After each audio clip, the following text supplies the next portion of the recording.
wamegoma hospitalini, wanateseka, hawana makazi. Zaidi ya watu milioni 1 hawana makazi. Ni kwa sababu ya tatizo lianzia kwa mtu mmoja.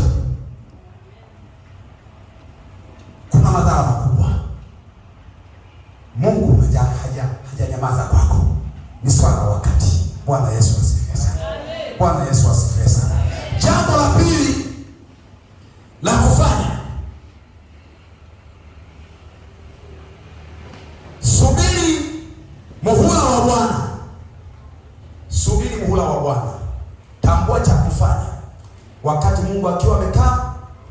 Tambua cha kufanya Mungu akiwa amekaa kimya. Cha pili, subiri muhula wa nani? Subiri muhula wa Bwana. Subiri muhula wa Bwana. Tusome Mwanzo hiyo sura ya 18 mstari wa 14 na Mwanzo 21 mstari wa 1 hadi wa 3. Mwanzo 18 mstari wa 14 na Mwanzo sura ya 21 mstari wa 1 hadi wa 3. Karibu. Biblia inasema